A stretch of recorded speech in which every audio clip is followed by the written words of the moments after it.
Today's the turn of the compacts to face off in our 5-category comparison as the Honda Civic takes on the Mazda3. Both are Edmunds A rated and both are up for the fight. Hello, I'm Alistair Weaver, I'm your host and your referee, and I'm joined by Edmunds editors James Riswick and Mike Monticello. James representing the Mazda3 and Mike the Honda Civic. The first category up is performance. Mike, can you make a case for the Civic?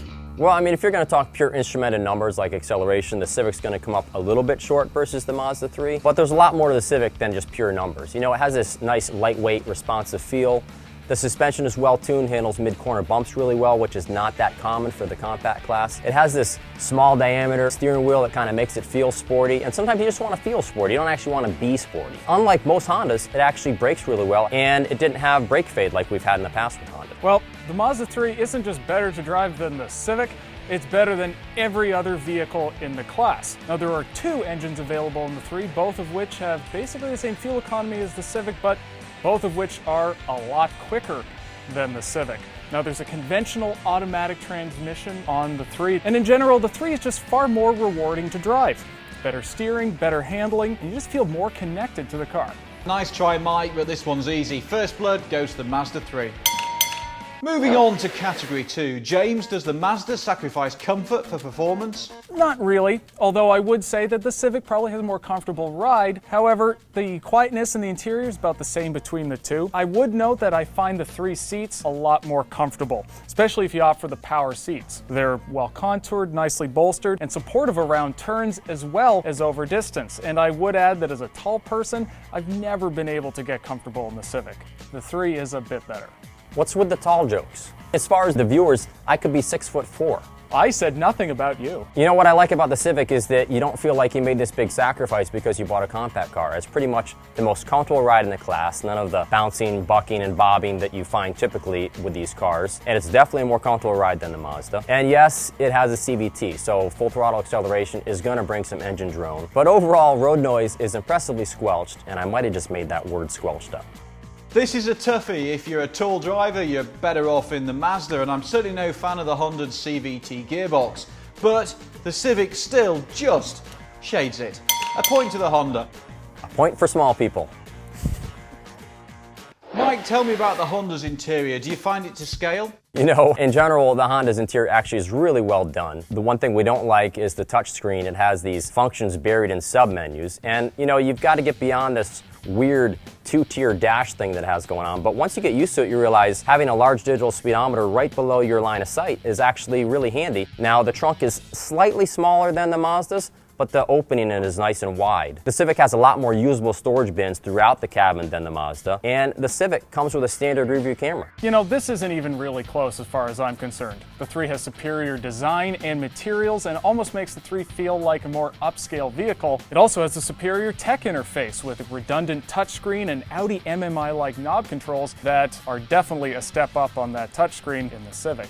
Now, as Mike did say, the 3's trunk is a little bit bigger in the sedan. The 3 has another advantage. You can get it in a hatchback. Sounds like that Mike guy really knows what he's talking about. Yes, I agree in this case.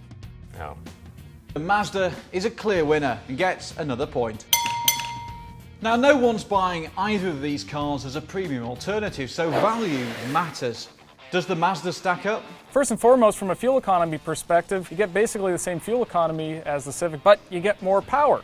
Now, in terms of price, the base Mazda3 is a little cheaper, but when you equally equip them, they're about equal. The 3 stands out with more higher-end equipment available. You also don't need to get the absolute loaded model in order to get a navigation system, and I'm not counting that app-based Navi that's now available on the Civic.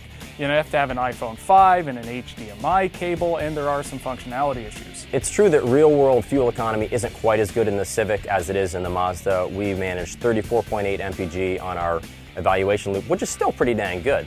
You know, the controls in this car has a nice heft in action that are uncommon for this class. But the big thing here is Honda has a reputation for quality construction and durability, and Mazda just doesn't have that yet. Now, there's something important to remember here. Both Honda and Mazda price match each other, so it's no surprise that in terms of equipment and value, they pretty much even out. So for me, it's a tie. We can tie? I didn't know this was an option. I'm the referee, what I say goes. So we go into our last category, fun to drive. If the Civic wins this one, we will have our first ever tie. But Mike, the Honda doesn't exactly look fun to drive. So it sounds like I can't win no matter what anyway. I can just tie. But yeah, the Civic doesn't look super fun, and it's not quite as engaging to drive as the Mazda 3, that's true. But you know, it's still a fun, nimble little car, and not everyone wants a car that's egging them on to attack every corner they come to. The Civic is a good, solid, perfectly operational car, and that's pretty much the Civic in a nutshell. Well, the Mazda 3 in a nutshell is that it's vastly superior and more fun to drive than the Civic. And I would even argue that the Civic really isn't that much fun anymore, especially with that droning CVT. Hey, calm down. Yeah, well, in general, the 3 is the driver's choice, not just in this comparison, but in the segment in total. I think that probably, yeah. I'll take my point now. Sorry, I'm with James. A sensible car does not have to be dull. So for me, it's an easy win for the Mazda.